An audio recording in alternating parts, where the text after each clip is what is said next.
Hello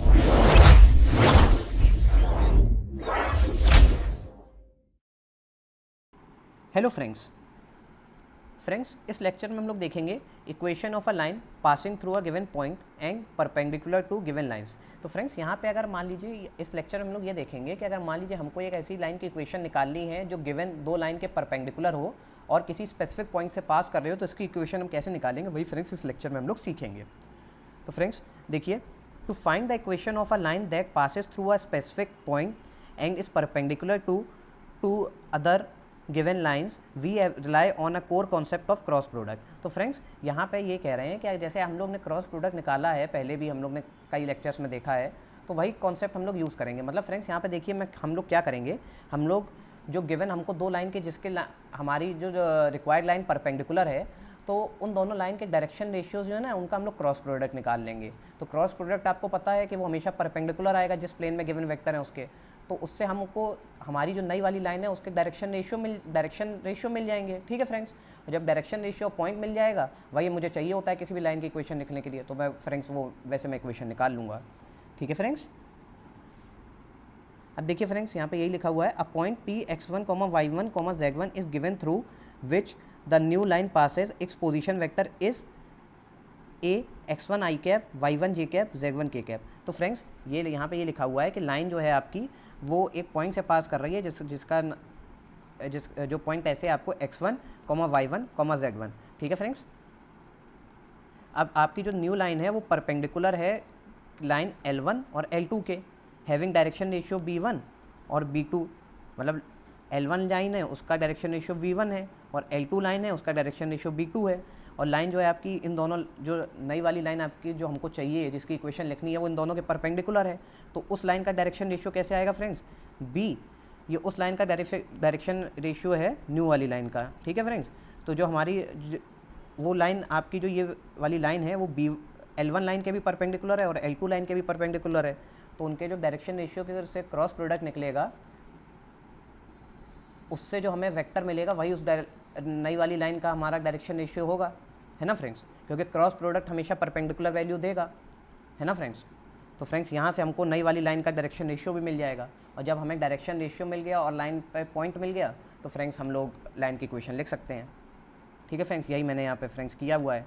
तो friends देखिए, equation of, यही मैंने यहाँ पे दिखाया, इक्वेशन ऑफ रिक्वायर्ड लाइन देखिए वेक्टर फॉर्म में क्या हो जाएगा, r equals to a plus lambda B. ये आपने प्रीवियसली लेक्चर में भी देखा हुआ है ना फ्रेंड्स। यहाँ पे जो b निकला है ये आपका निकला है b1 और b2 जो लाइन है उनके डायरेक्शन रेशियो के क्रॉस प्रोडक्ट से निकला है। ए पॉइंट हमको हमेशा गिवन ही होगा क्वेश्चन में। ठीक है फ्रेंड्स, और कार्टेशियन फॉर्म में फ्रेंड्स कैसे लिखते हैं, x minus x1 upon l equals to y minus y1 upon m equals to z minus z1 upon n। तो फ्रेंड्स यहाँ पे l, m और n क्या है फ्रेंड्स, कंपोनेंट हैं b के, जो मतलब b वेक्टर हमको मिल रहा है क्रॉस प्रोडक्ट से B1 और आपके B2 के। तो फ्रेंड्स उससे कुछ ना कोई वेक्टर ही मिलेगा ना, तो ये उसके कंपोनेंट है। ये मतलब ये जो आपका i के साथ कंपोनेंट है, ये आपका j के साथ कंपोनेंट जो आएगा, और ये आपका जो k के साथ कंपोनेंट आएगा। ठीक है फ्रेंड्स, अब फ्रेंड्स हम न्यूमेरिकल सॉल्व करते हैं जिससे हमें ये कॉन्सेप्ट और भी क्लियर हो जाएगा। Find the Cartesian equation of a line passing through the point -1, -3, -2 and perpendicular to the lines x upon 1 equals to y upon 2 equals to z upon 3 and x plus 2 divided by -3 equals to y minus 1 divided by 2 equals to z plus 1 divided by 5। ठीक है friends, तो friends देखिए direction ratio जो हम लोग को line given है, इन दोनों लाइनों के डायरेक्शन रेशियो क्या होंगे फ्रेंड्स, तो इस लाइन का डायरेक्शन रेशियो क्या है, 1, 2, 3। ठीक है फ्रेंड्स, और जो दूसरी लाइन है इसके डायरेक्शन रेशियो क्या है, -3, 2, 5।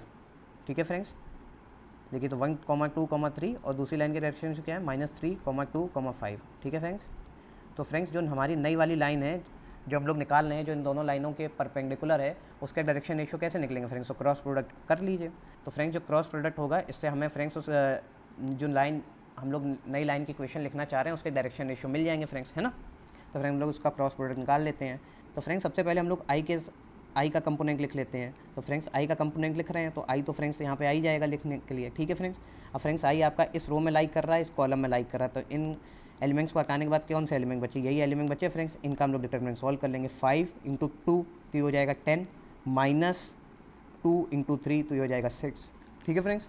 अब फ्रेंड्स जे के साथ आपको पता ही है, हम लोग इतनी बार सॉल्व कर चुके हैं डिटरमिनेंट को कि इस वाली पोजीशन पर कोई भी एलिमेंट आता है तो उसके साथ माइनस साइन आता ही है। तो फ्रेंड्स तो जे के साथ फ्रेंड्स माइनस साइन आ जाएगा ऑटोमेटिकली। अब फ्रेंड्स जे आपका इस रो में लाई कर रहा है, इस कॉलम में लाई कर रहा है, तो इन एलिमेंट्स को हटाने के बाद कौन सा एलिमेंट बच रहा है, ये बच रहा है, ये बच रहा है, ये बच रहा है, ये बच रहा है। इसकी डिटरमिनेंट बना के हम लोग सॉल्व करेंगे 2 × 2 की। तो कैसे सॉल्व करेंगे, 5 × 1 तो ये हो जाएगा 5 -3 × -3 तो ये हो जाएगा आपका -9। तो फ्रेंड्स ये हो जाएगा आपका फ्रेंड्स 5, ये आपका हो जाएगा जे के साथ कंपोनेंट फ्रेंड्स। तो फ्रेंड्स अब के साथ कंपोनेंट लिखते हैं। के फ्रेंड्स आपका लिख लिया हमने। अब फ्रेंड्स के आपका इस रो में लाई कर रहा है, इस कॉलम में लाई कर रहा है, तो इन एलिमेंट्स को हटाने के बाद कितने एलिमेंट्स बचे फ्रेंड्स, यही एलिमेंट बचे, इनके डिटरमिनेंट को हम लोग सॉल्व कर लेंगे। तो 2 × 1 तो ये हो जाएगा 2 -3 × 2 तो ये हो जाएगा -6।